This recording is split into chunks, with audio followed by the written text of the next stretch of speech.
کہ عین اس موقع پر جس وقت پاکستان بڑے بھرپور انداز میں بھارت پر ڈپلومیٹیکلی ایک اوفینسو کر رہا تھا، اور اس وقت بہت سارے جو ڈپلومیٹس ہیں وہ سمجھتے ہیں اگر سٹیٹس کو رہے، کیونکہ بھارت پنگے میں پھنس گیا، پاکستان نے تو کچھ نہیں کیا، یہ جو کچھ بھی کیا بھارت نے کیا، تو اسی لیے پوری دنیا میں مسئلہ کشمیر پر بات بھی ہو رہی ہے، اور دن بدن یہ بھارت کی پسپائی ہے۔ ایسے موقع پر پاکستان میں اس حکومت کو ڈی سٹیبلائز کرنا، ہٹانا، اس کا فائدہ کس کو ہوگا؟ اس کا فائدہ تو دشمن کو ہوگا۔ رانا صاحب، سمیع صاحب آپ کی بات بالکل صحیح ہے کہ فائدہ دشمن کو ہوگا۔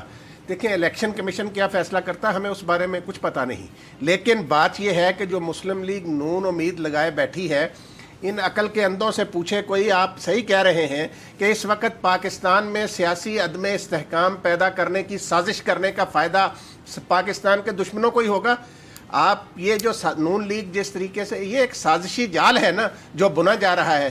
سمیع صاحب یہ کوئی خدا کا خوف انہیں کرنا چاہیے۔ آپ بنیادی طور پر رانا صاحب پرسیپشن آف انسٹیبلٹی، ابھی میں آپ کو بتاؤں جو ایک 5th جنریشن وارفیئر یہی ہے کہ آپ ایک تو بد اعتمادی پیدا کریں، دوسرا آپ ڈیمورلائز کریں۔ تو یہ جو خبریں ہیں، اس طرح کی یہ جو باتیں ہیں پھیلانا، اور یہ کہنا کہ مٹھائیاں اس دن بٹے گی، اور مولانا فضل الرحمان صاحب سے بھی کہنا کہ آپ نومبر تک چلے جائیں کیونکہ اکتوبر میں ویسے ہی ہم اس حکومت سے چھٹکارا حاصل کر لیں گے، تو یہ چیزیں جو یہ بیانیہ بنانا، اس کا جو بہرحال اس کا ایک فائدہ جو ہے وہ دشمن کو تو پہنچے گا۔ اگر پرائم منسٹر عمران خان کی گورنمنٹ کے حوالے سے کوئی اس طرح کا پرسیپشن بنے کہ یہ سٹیبل نہیں ہے، یہ جا سکتی ہے، یا یہ ہائی کورٹ کے سٹے پر ہے، تو یہ تو بڑا ڈیٹریمنٹل اور بڑا تباہ کن ہوگا پاکستان کے لیے، کشمیر کے مسئلے کے لیے۔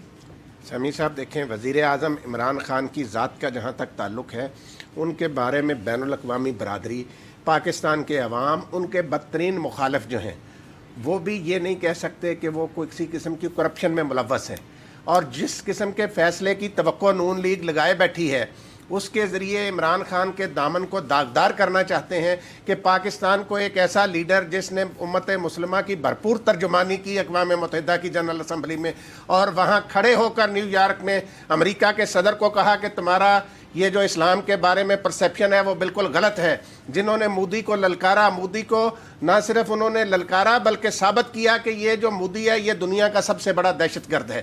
تو ایک ایسے ایماندار لیڈر کے بارے میں کوئی اس قسم کی سوچ یا پلاننگ کرنا کہ ہم اس کے دامن کو داغدار کر سکیں، اس سے بڑی ملک دشمنی اور کیا ہو سکتی ہے؟ بالکل، یہ بہرحال یہ ابھی جو ہم نے ڈسکس کیا ہے یہ تھیوریز ہیں، یہ کچھ لوگوں کی خواہشات ہیں، لیکن جیسے رانا صاحب نے کہا، سردار رضا صاحب ایک بہت سپریم کورٹ میں بھی بڑے ایک قانون کو سمجھنے والے اور بڑے رائٹ فیصلہ کرنے والے جج ہیں، اور وہ ان لوگوں میں سے نہیں ہے جو کوئی اگر ان کو ذاتی غصہ بھی ہو تو اس کی ریفلیکشن کوئی عدالتی فیصلوں میں نظر آئے گی۔ بڑے ایک اسٹریٹ فارورڈ آبجیکٹیو جج ہیں، اور جو فیصلہ کریں گے آئین اور قانون کے مطابق کریں گے۔ ہم تو یہ ڈسکس کر رہے ہیں کہ جو نون لیگ کی تھیوری ہے جس پر وہ کام کر رہے ہیں، جن چیزوں کو وہ ہوا دینا چاہتے ہیں، اور اگر کوئی ایسا فیصلہ آتا ہے، اگر الیکشن کمیشن کوئی فیصلہ کرتا ہے، ظاہر ہے وہ فیصلہ آئین اور قانون کے مطابق ہی کریں گے، تو اس کے امپیکٹ کیا ہو سکتے ہیں، اس کا ممکنہ طور پر اس ساری سچویشن میں کیا اس کا اطلاق ہو سکتا ہے۔ بہرحال لیٹس سی۔ یہ بھائی جان، یہ ہمیں ایک بات بتاؤں، یہ سب سے زیادہ امید پتہ کس لیے لگائے بیٹھے ہیں؟ یہ جو مریم نواز کی نائب صدارت کا فیصلہ آیا نا، اس کے بعد سے انہوں نے اس حوالے سے زیادہ امید باندھ لی ہے۔ لیکن رانا صاحب وہ فیصلہ تو ایک عجیب و غریب فیصلہ ہی تھا ویسے، کہ جس میں کہ جی آپ قائم مقام صدر رہ سکتی ہیں، نہیں بن سکتی، یعنی آپ نہیں قائم مقام صدر نہیں بن سکتی، اور نائب صدر آپ رہ سکتی ہیں کیونکہ آپ کے پاس اختیار نہیں ہے۔ مجھے نہیں سمجھ آئی۔ بہرحال یہ الیکشن کمیشن، میں تو ایک لے مین ہوں، لیکن میں تو اس پرسیپشن کا ذکر کر رہا ہوں جو اس فیصلے کے بعد بنا۔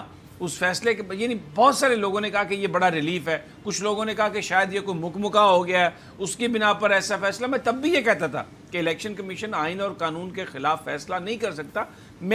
میری سمجھ ناقص ہے، میری عقل ناقص ہے، کیونکہ میں قانون کو باقاعدہ پڑھا نہیں ہے، بٹ پرسیپشن تو یہی تھا کہ جناب کوئی بہت بڑا کوئی کم ہو گیا، کوئی کم پہ گیا، اور دیکھو آنے والے دن چنکی ہوئے گا۔ یہ تو تھا نا رانا صاحب؟ بالکل آپ صحیح کہہ رہے ہیں۔ یہ ابھی تک یہ جو سازشی ٹولہ جس کے بارے میں آپ نے یہ کہا کہ ایسے موقع پر یہ پاکستان کو کمزور کرنے کی، سیاسی عدم استحکام پیدا کرنے کے لیے افواہیں اور جو شوشے چھوڑے جا رہے ہیں، ہم بھی انہی افواہوں اور شوشوں کا ذکر کر رہے ہیں نا کہ جو پھیلائے جا رہے ہیں۔ بالکل۔ اب آ جائیں جی ذرا، آج آپ کے دوست احسن اقبال صاحب گئے، انہوں نے مولانا سے کہا کہ جی نومبر تک آپ رک جائیں اور نومبر کے پھر ہم وہ تحریک چلائیں گے. لیکن جو میری اطلاعات ہیں مولانا یہ بات ماننے کے لیے تیار نہیں ہے. وہ کہتے ہیں کہ نہیں آپ ٹھیک ہے میری تو جدوجہد میری جدوجہد جاری ہے, آپ نومبر میں جوائن کرنا چاہتے ہیں آپ نومبر میں جوائن کر لیجئے گا. میں تو اب ٹرک پہ چڑھ چکا ہوں, میرا ٹرک تو نہیں رکے گا. دیکھیں سمیع صاحب, میری اطلاع جو ہے وہ یہ ہے کہ مولانا فضل الرحمان صاحب جو ہے نا آخری لمحے وہ بھی کہیں گے کہ میں یہ اپوزیشن کی جماعتوں کے کہنے پر اپنا احتجاج مؤخر کر رہا ہوں, اور اس میں سب سے زیادہ اہم کردار جو ہے وہ آصف علی زرداری صاحب کا ہوگا. کل بھی جب ان کی ملاقات ہوئی تھی شہباز شریف صاحب کی اور بلاول صاحب کی, تو اس میں بھی آصف زرداری صاحب کا ذکر آیا تھا کہ بھئی ان سے کہا جائے کہ یہ نہ مولانا سے کہیں کہ وہ ہمارے حال پر رحم کریں, ابھی یہ مہینہ ٹھیک نہیں ہے. اور سب سے زیادہ جو زور مولانا کو آج بھی انہوں نے جا کے جو بات کی ہے نا, اس میں بھی ڈینگی کا ذکر کیا ہے کہ مولانا یہ دیکھیں ورکر جو ہے نا ان کو ڈینگی کاٹے گا, ڈینگی کی وبا پھیلی ہوئی ہے. تو اس لیے اکتوبر میں کسی صورت, اصل میں آپ کو بتاؤں پیچھے اس کے کیا بات ہے. بات یہ ہے کہ نون لیگ کوشش کر رہی ہے, جو آپ نے ایک دن خبر بریک کی تھی کہ حسن حسین اور سلمان شہباز سے کچھ لے لو, ان کے نام پبلک کر دو اور کہہ دو کہ جی یہ ہو گئی ہے اپنا پلی بارگین اور باقی سارا تو آپ ہماری جان چھوڑ دیں. وہ اس قسم کا NRO ڈھونڈ رہے ہیں اور انہیں امید ہے کہ وہ نومبر تک کسی نہ کسی طرح اس میں کامیاب ہو جائیں گے. وہ اس لیے ٹائم حاصل کر رہے ہیں مولانا سے. اور مولانا جو ہیں ان کے اکرم درانی صاحب کے بارے میں بھی نیب نے جو انکوائری شروع کر رکھی ہے, وہ بھی مولانا صاحب اس کے حوالے سے بھی کافی پریشان ہیں. تو یہ ساری چیزیں جو ہیں میں سمجھتا ہوں کہ بالآخر جا کے جب قریب پہنچے گا نا مولانا کا مارچ, اس وقت یہ کہیں گے کہ جی آصف زرداری صاحب, شہباز شریف صاحب اور باقی لوگوں کے پھر ریکویسٹ پر مولانا نے اپنی دھرنا جو ہے نا یا مارچ اس کو مؤخر کر دیا. پہلے تو وہ نا لاک ڈاؤن سے کیسے آپ دیکھیں کہ آزادی مارچ پہ آ گئے. اب یہ مختلف مراحل ہوتے ہیں سیاسی. تو مولانا بہت قابل احترام ہے, میرا تو ان کے ساتھ بڑا ایک نیاز مندی کا تعلق ہے, اور میں لیکن امید کرتا ہوں کہ مولانا جو ہے نا, مولانا کے ساتھ انہوں نے ہاتھ بہت بڑا کیا پیپل پارٹی اور نون لیگ نے, ان کو پوری طرح کرا کے دیکھیں وہ بیچارے 8-10 مہینے سے تیاری کر رہے ہیں سمیع صاحب مارچ کی. نہیں لیکن بیچارے تو نہیں ہیں نا, 8-10 مہینے سے کس چیز کی تیاری کر رہے ہیں رانا صاحب؟ وہ تو حکومت گرانا چاہتے ہیں. تو گرانا نہیں چاہتے, وہ کہتے ہیں یار بات کرو آ کر ہم سے. کیا بات کریں بھائی جان, اور کیا مسئلہ ہے؟ شہباز شریف صاحب دیکھیں نون لیگیوں کو وہ کیا کہتے ہیں کہ جی وزیر اعظم بلا لیتے, وہ وہاں امریکہ جانے سے پہلے بلا لیتے, فلاں کرتے. وہ کہتے ہیں عمران صاحب کو جفی شفی ڈالے تو معاملہ طے ہو. نہیں, عمران خان صاحب نے اگر شہباز شریف کو نہیں بلایا, اگر عمران خان صاحب نے نواز شریف صاحب سے بات نہیں کی, آصف علی زرداری صاحب سے بات نہیں کی, تو مولانا فضل الرحمان سے وہ کیسے؟ وہ تو پرائم منسٹر کا تو بالکل ایک کلیئر, ایک بالکل واضح ان کا موقف ہے. یونائٹڈ نیشن میں وہ کہا, پاکستان میں وہ کہا, واشنگٹن میں وہ کہا کہ کوئی ڈیل نہیں ہے بھائی, کوئی NRO نہیں ہے, پیسے دو جان چھڑاؤ اور چلے جاؤ, پیسے نہیں دو گے تو جیل میں سڑتے رہو گے. تو مولانا سے کیوں مل لیں گے اور کیسے مل لیں گے, اور مولانا کو یہ توقع کیسے ہوئی؟ دیکھیے بھائی جان, یہ صرف مولانا کو توقع نہیں ہے, یہ ابھی تک توقع. دیکھیں میں سمجھتا ہوں کہ اگر ایک معصوم سی خواہش ہے کسی کی, یہ بڑی آپ تو بڑا یہ معصوم خواہش ہے کہ بھئی اگر دیکھیں نا یہ شہباز شریف صاحب, بلاول بھٹو زرداری صاحب اور اپنا مولانا فضل الرحمان, ان سب لیڈروں کو ایک دن کھانے پہ بلائیں, انہیں کھانا شانا کھلائیں اور انہیں کہیں کہ بھائی آئے شاید جب شفی. چلیں جی بالکل. مولانا صاحب کی پولیٹکس کا اور پیپلز پارٹی اور نون لیگ, پیپلز پارٹی اور نون لیگ دو بار بار جا کے مل رہے ہیں مولانا سے کہ وہ ایک دوسرے پر اعتماد نہیں کر رہے. پیپلز پارٹی یہ چاہتی ہے کہ کہیں ہمیں جل دے کے نون لیگ مولانا صاحب کے ساتھ نہ مل جائے, اور نون لیگ کو بھی یہ بڑی پریشانی ہے کہ زرداری صاحب ایک بڑے مہان قسم کے کریکٹر ہیں, کہیں ایسا نہ ہو کہ وہ اندرون خانہ مولانا صاحب کے ساتھ مل جائے اور ہم پیچھے رہ جائیں. تو بیسیکلی پیپلز پارٹی اور نون لیگ جو جاتی ہے, میں نے کل بھی یہ کہا تھا, وہ دونوں یہ دیکھنے کے لیے جاتے ہیں کہ مولانا ان کے ساتھ مل تو نہیں گئے. یہ آپس میں ان کا ایک فیئر فیکٹر جسے ہم کہتے ہیں, اور ایک جو فضا ہے مسٹرسٹ کی, یہ اس کے مطابق ہے. چھوٹا سا وقفہ لیتے ہیں, لیکن جب واپس آتے ہیں ناظرین تو ذرا پھر یہ بات کریں گے کہ یہ DG FIA اور منسٹر انٹیریئر کے درمیان کیا چل رہا ہے. اور چھٹی جو ہے, اب خبریں یہ آ رہی ہیں کہ لمبی ہو گئی, اور ویڈیو سکینڈل جو ہے اس میں FIA نے جو کچھ کیا اس پر بہت زیادہ وزیر داخلہ بھی خفا ہیں, گورنمنٹ بھی خفا ہے. اور پھر تھوڑا سا ذکر کریں گے کہ اب کس کے سر پر وہ جو پرندہ ہے تاج, وہ جو ہما جو ہے وہ وزارت دے اور وزارت لے اگر اڑ جائے تو وہ ذکر کریں گے چھوٹے سے وقت کے بعد.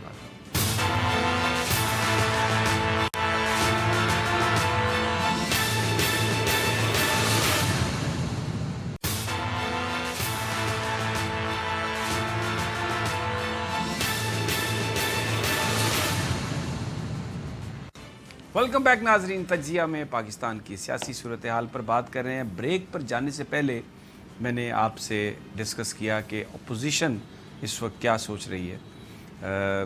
اگرچہ مولانا صاحب کو مؤخر کرنے کا تو کہا جا رہا ہے اجلاس احتجاج جو ہے, لیکن ابھی احسن اقبال صاحب کا بیان ہم دیکھ رہے تھے اور رانا طاہر صاحب نے پوائنٹ آؤٹ کیا, کہہ رہے تھے کہ احسن اقبال صاحب کہہ رہے ہیں کہ اپوزیشن کے لیے عمران خان صاحب یا حکومت کی نگاہوں میں نفرت ہے. تو میں نے ان سے کہا کہ یقیناً اپوزیشن پیار کی طلبگار ہے. وہ یہ چاہتے ہیں کہ پرائم منسٹر عمران خان ذرا کچھ محبت کی نظر سے دیکھیں, کچھ پیار کریں, کچھ جفی ڈالیں, کچھ وہ جو احتساب کا معاملہ ہے, وہ جو ٹبری ٹائٹ ہو رہی ہے, تھوڑا سا نٹ لوز کریں. لیکن یہ ہونے والا نہیں ہے, کیونکہ اگر یہ ٹبری ٹائٹ ہونے کے بجائے لوز ہو گئی تو پاکستان کے عوام جیسے پہلے برباد تھے ویسے پھر برباد ہو جائیں گے. بہرحال یہ ایک چل رہی ہے آپس میں, اور جیسے جیسے چیزیں آئیں گی ہم آپ کو بتائیں گے. ڈی جی ایف آئی اے کا معاملہ, بشیر میمن صاحب کے ساتھ حکومت کی کچھ خفگی ہو گئی ہے, کیونکہ جس انداز میں ویڈیو سکینڈل کیس میں ایک مجسٹریٹ صاحب سے بریت ملی ان 3 ملزمان, اور ایف آئی اے نے وہاں پر یہ جا کے کہا کہ جناب ہمارے پاس تو کوئی ثبوت ہی ہمیں نہیں ملا اس کا, اور وہ بری ہو گئے. اس پر جو سائبر کرائم عدالت کے جج ہیں, ایک تو وہ بڑے برہم ہوئے کہ یہ جو جوڈیشل مجسٹریٹ تھے ان کو اس بات کا اختیار نہیں تھا کہ وہ اس کو بری کر دیتے. اور پھر یہ رپورٹ کیسے بنائی ایف آئی اے نے, حکومت بھی اس پر خفا ہوئی, بڑی خبریں چلیں کہ بک مکا یہ وہ. شاید بیکاز ڈی جی ایف آئی اے ادارے کے سربراہ ہیں تو شاید ان کے اوپر رسپانسبلٹی فکس کرنے کی کوشش کی گئی ہو, لیکن جتنا ہم بشیر میمن صاحب کو جانتے ہیں, میں دیکھتا رہا انہیں, ایک شریف آدمی ہیں, ایماندار آدمی ہیں, اور بڑے خدا ترس آدمی ہیں, اس میں کوئی شک نہیں ہے. رانا صاحب, میرا اپنا خیال یہ ہے کہ آپ کو پتہ ہے ہر ادارے میں بھیڑیں ہوتی ہیں, کچھ کالی, کچھ وہ دھاری دار, کچھ ڈب کھڑبی بھی ہوتی ہیں. یہ جو کام ہے نا ایف آئی اے میں کہ وہ ملزمان کی بریت کے لیے فٹافٹ رپورٹ آئی اور وہ مجسٹریٹ سے, جوڈیشل مجسٹریٹ سے بریت لے لی, جس کو اب سائبر کرائم جو کورٹ کے جج ہیں وہ بھی اس کو ڈائجسٹ کرنے کے لیے تیار نہیں ہے. تو ان ڈب کھڑبی بھیڑوں کو ڈھونڈنے کی ضرورت ہے, بجائے اس کے کہ بشیر میمن پر انگلیاں اٹھا دی جائیں, انلیس کوئی ایک بہت ہی ایماندارانہ انویسٹیگیشن اس بات کو پروو کرے. کیا کہتے ہیں آپ؟ جی سمیع صاحب, بالکل بات یہ ہے کہ جہاں تک ڈی جی ایف آئی اے بشیر میمن صاحب کا تعلق ہے تو آپ نے صحیح کہا, وہ بلا شبہ ایک اچھے دیانتدار افسر ہیں. ہم بھی انہیں سپریم کورٹ میں بھی دیکھتے رہے ہیں مختلف کیسوں کے حوالے سے. وہ بڑی ایک دو ٹوک قسم کی رائے دیکھیں, بھلے وہ حکومت کی ایف آئی اے کی نمائندگی کرتے تھے, ہمارے خلاف کیسز بالکل غلط تھے حکومت کی طرف سے, اور پرائیویٹ کنورسیشن میں جب بھی ہمیں ایف آئی اے کے اہلکار ملے انہوں نے ہمیشہ یہی کہا کہ یار ہمارے ہاتھ بندھے ہوئے ہیں کیونکہ یہ کیس بنا دیے گئے ہیں, آپ پر یہ کیس نہیں ہے. یہ بالکل وہ یہ پرائیویٹ کنورسیشن میں یہ کہتے تھے, لیکن مجبور عدالت کے سامنے کیونکہ پیچھے حکومت کا ڈنڈا جو آتا تھا. بالکل آپ صحیح کہہ رہے ہیں کہ یہ دیکھیں بھائی جان, بشیر میمن صاحب چونکہ ادارے کے سربراہ, ڈائریکٹر جنرل ہیں ایف آئی اے کے, اور وہ پولیس سروس کے ایک بڑے اچھے افسر ہیں. یہ ویڈیو سکینڈل والا جو واقعہ ہوا ہے یہ بہت بڑی واردات ہوئی ہے سمیع صاحب, یہ چھوٹی واردات نہیں ہے. پہلے تو ان خاتون جج صاحبہ نے جن کے پاس یہ لے کر گئے انہوں نے اس کیس کو سننے سے انکار کر دیا.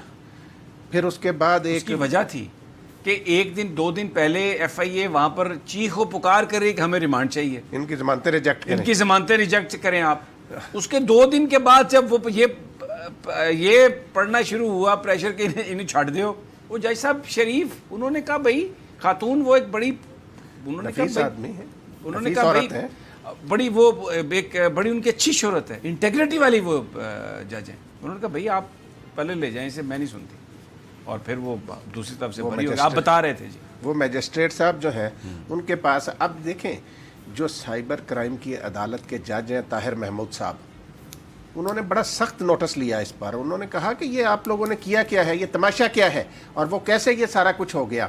اور اس پر اب FIA کے اندر جو انسداد دہشت گردی ونگ ہے وہ اس معاملے کی تحقیقات کر رہا ہے. آپ نے بالکل صحیح بات کی ہے کہ ہر ادارے میں کالی بھیڑیں موجود ہوتی ہیں. ڈائریکٹر جنرل FIA کو چاہیے کہ وہ خود ان لوگوں کا پتہ لگائیں کہ وہ کون لوگ ہیں جنہوں نے ان لوگوں کو بری کرانے کے لیے، ڈسچارج کرانے کے لیے ایک کردار ادا کیا.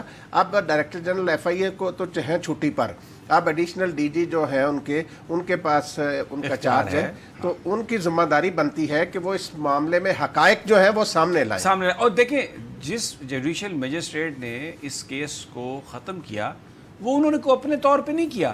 جب FIA نے جا کے ان سے یہ کہا کہ جناب ہمارے پاس تو شواہد ہی نہیں ہے، ان پر تو جرم ثابت ہی نہیں ہوتا، تو جو وہ مجسٹریٹ صاحب ہیں وہ جو FIA آ کے بتا رہا ہے اسی بنیاد پر رانا سا فیصلہ کریں گے نا. بھائی جان ہر میجسٹریٹ کو پتا ہوتا ہے کہ اس کا دائرہ کار اور دائرہ اختیار کیا ہے. اگر کوئی میجسٹریٹ صاحب اپنے دائرہ اختیار سے تجاوز کے مرتکب پائے جاتے ہیں تو اس کا بھی دائرہ عدلیہ نوٹس لے گی کہ بھی میجسٹریٹ صاحب جو ہیں وہ کیوں انہوں نے اپنے دائرہ اختیار سے تجاوز کیا. لیکن یہ کیس اتنا سنگین ہے اور اتنا اہم معاملہ ہے کہ اس کو اس طریقے سے راتوں رات ختم کرا دینا یہ کوئی چھوٹی بات نہیں ہے. اس میں جو بھی ذمہ دار لوگ ہیں انہیں سامنے لایا جانا چاہیے اور ان کے خلاف کارروائی ہونی چاہیے. بالکل ہونی چاہیے.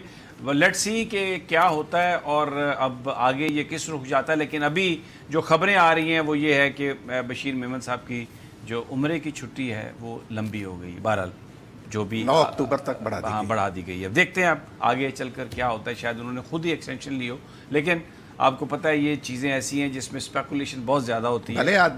بھلے آدمی ہیں اور بطور DG FIA ان کی موجودگی جو ہے وہ ایک اچھا شگون ہے، میں تو یہی کہوں گا. اب آ جائیں جناب، ایک تو آگے جا کے ہم ڈسکس کرتے ہیں کہ وہ زلمے خلیلزاد بھی آئے ہوئے ہیں، پرائم منسٹر سے بھی ملاقات ہے، پھر طالبہ ملا برادر بھی پہنچ گئے ہیں اور ان کی ملاقات بھی ہونے والی ہے امریکہ کے ساتھ. تو اگر یہ ملاقات ہو جاتی ہے تو پھر اس کا مطلب یہ ہے کہ وہ جو مذاکراتی عمل ٹوٹ گیا تھا، فارملی نہیں انفارملی، وہ گفت و شنید دونوں فریقین کی شروع اس کا مطلب ہے دوبارہ ہو گئی. تو یہ ایک اچھی بات ہے کیونکہ پرائم منسٹر عمران خان نے دورہ امریکہ میں اس کی بہت سفارت کاری کی اس کے لیے، اور انہوں نے امریکہ سے کہا کہ مذاکرات ہی معاملے کا حل ہیں، جنگ معاملے کا حل نہیں ہے. پچھلے 18 سال سے آپ نے بہت قتل و غارت کی، 1.5-2 لاکھ فوجی بھی آپ کے رہے، لیکن مسئلے کا حل نہیں نکلا. تو گفتگو سے ہی نکل سکتا ہے. تو وہ ابرپٹلی جو سسپینڈ ہوئے تھے، لگ یہ رہا ہے کہ عمران خان صاحب پرائم منسٹر آف پاکستان کی بات سمجھ میں آئی ہے پریزیڈنٹ ٹرمپ کو. زلمے خلیلزاد یہاں پر ہیں اور جو افغان طالبان کا جو ڈیلیگیشن ہے پرائم منسٹر سے بھی ان کی ملاقات جو ہے وہ شیڈیول ہے، یعنی ہونے والی ہے. تو لیٹ سی کہ یہ ایک اچھی شروعات ہیں. وزارتیں بھائی جان، ہر وزیر اور اس کے دوست ساتھی جو ہے نا سوشل میڈیا پر ایک لسٹ بھیج رہے ہیں جس میں باقاعدہ طور پر وزراء کے یعنی متوقع جو وزراء ہیں ان کے نام، ان کے محکمے اور ایسے بھیج رہے ہیں 24 گھنٹے 23 گھنٹے. میرا اپنا خیال یہ ہے کہ پرائم منسٹر جب چائنا کے دورے سے واپس آئیں گے تو پھر کابینہ میں ریشفل کریں گے. یہ میرا اپنا ایک ذاتی خیال ہے. کچھ لوگوں سے میری بات ہوئی، انہوں نے بھی یہ کہا. ایک تو یہ کہ جیو ٹیلی ویژن نے، ہمارے دوست ہیں سارے، میرے تو پرانا وہ ادارہ ہے، میں کام کرتا رہا ہوں وہاں پہ، سارے ہی دوست یار ہیں ہمارے. انہوں نے یہ خبر چلائی کہ جی فردوس عاشق اوان صاحبہ کی چھٹی ہو گئی، جس پر فردوس عاشق اوان صاحبہ نے خود یہ بات کہی کہ میں موجود ہوں. اور جو بہت سارے لوگ ہیں وہ بتا رہے ہیں کہ شاید اگر کوئی تبدیلی کی ایسی بات نہیں ہے، لیکن اگر کوئی ہوئی بھی تو ان کے پاس اطلاعات و نشریات کا ہی شعبہ کسی اور صورت میں شاید آ جائے. آپ کے پاس کیا اطلاعات ہے رانا صاحب؟ جی سمی صاحب، دیکھیں آپ نے صحیح کہا کہ یار لوگ جو ان کے ذہن میں جو خواہشات ہیں وہ اس کا ذکر کر رہے ہیں. ابھی ہمارے وہ جو ہیں ڈاکٹر معید صاحب، ان کا بھی نام ڈالا ہوا تھا کہ وہ وزیر اعظم کے مشیر برائے میڈیا بن رہے ہیں، جس کے بعد ڈاکٹر معید صاحب نے کہا کہ بھائی میں ایسا کچھ نہیں، اس لسٹ میں میرا نام شامل نہ کریں، آپ کی خواہشات ہیں کسی اور کو کر لیں. لیکن یہ دیکھیں یہ اس طرح کئی صحافیوں میں یہ بڑی خواہش ہوتی ہے کہ ہم ترجمان بن جائیں. وہ صحافت کرتے اس لیے کہ کوئی سرکاری نوکری مل جائے اور آ جائیں ہم. ویسے اتنا مالی حالات نہیں ہوتے، اتنا سٹیٹس نہیں ہوتا کہ کسی حلقے میں جا کے ووٹ لے کے الیکشن جیت کر آ جائیں کسی پارٹی میں. تو وہ بھی ان کی بھی یہ خواہش. صرف ایک میں یہاں پر ان کو کریڈٹ دوں گا جنہوں نے صحافت کو بنیاد نہیں بنایا پولیٹکس میں آنے کے لیے، وہ ایاز امیر ہیں. انہوں نے کوئی عہدہ قبول نہیں کیا بطور صحافی. وہ گئے، انہوں نے اپنے علاقے میں الیکشن لڑا پارٹی کے ٹکٹ پہ. الیکشن لڑنے کے بعد اپنا کردار ادا کیا. زیادہ ان کی بنی نہیں حکمرانوں سے, کیونکہ حق سچ کی بات کرنے والے ہیں, صاف گو آدمی ہیں, کھل کر بات کرتے ہیں. بٹ کریڈٹ گوز ٹو ہم, وگرنہ وہ جس پوزیشن میں تھے صحافت کی, وہ چاہتے تو کہیں پہ بھی وزیر بھی آ سکتے تھے, کچھ بھی کر سکتے تھے. لیکن انہوں نے ڈائریکٹ الیکشن, عوام کے پاس جا کے لوگوں سے ووٹ لے کے الیکشن لڑا, اور پھر اس کے بعد وہ پارلیمنٹ میں گئے, اسمبلی میں گئے. لیکن انہوں نے یہ مناسب عزت دار آدمی ہے, خاندانی آدمی ہے, اور میں کہتا ہوں کریڈٹ گوز ٹو ہم فار دیٹ. رانا صاحب, باقی بہت سارے لوگ ہماری طرح کے پھر رہے ہیں, ایڈوائزر بنا لو جی, ادھر کئی تو ان آفیشیل ایڈوائزر بنے ہوتے ہیں. سمیع صاحب دیکھیں یہ بات آپ جو کر رہے ہیں نا, میں سمجھتا ہوں کہ کسی بھی صحافی کو یہ زیب نہیں دیتا کہ وہ سرکاری عہدہ قبول کرے. اس کو اپنے دیکھیں اس کے پیشہ ورانہ کا فرائض جو ہیں وہ متاثر ہوتے ہیں. اس کے بعد پھر دوبارہ آ جانا کہ جی ہم صحافی ہیں, کبھی آپ نگران وزیر بن جائیں, کبھی نگران چیف منسٹر بن جائیں, کبھی کچھ بن جائیں, اور پھر صحافت کا لبادہ اوڑھ لیں. یہ چیزیں جو ہے نا, یہ بہرحال یہ میں سمجھتا ہوں نہایت نامناسب ہیں.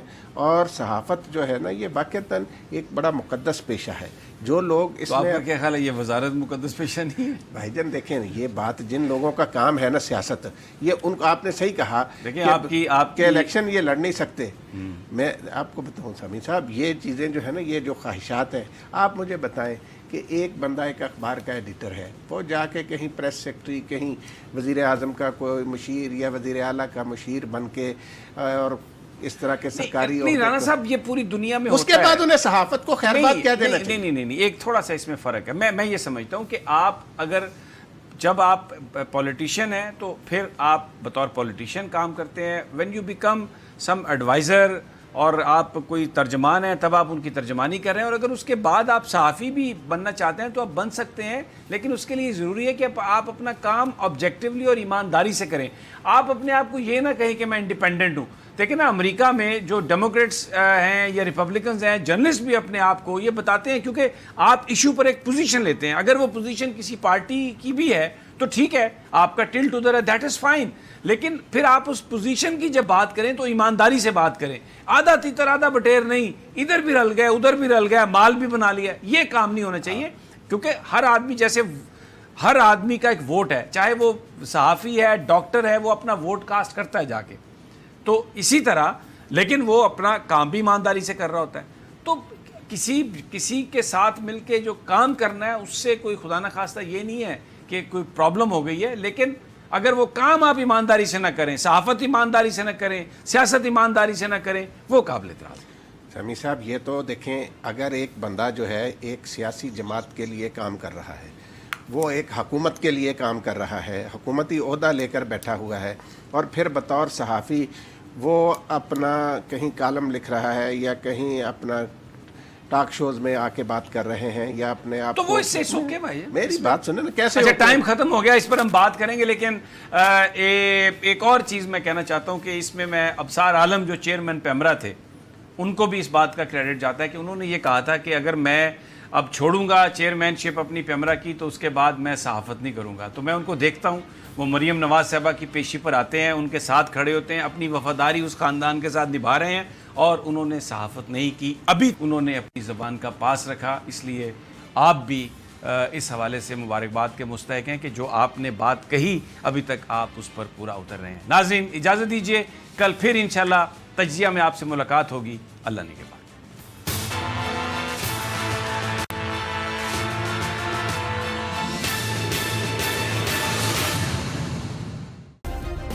سبسکرائب کریں اور بیل دبائیں تاکہ کوئی خبر رہ نہ جائے.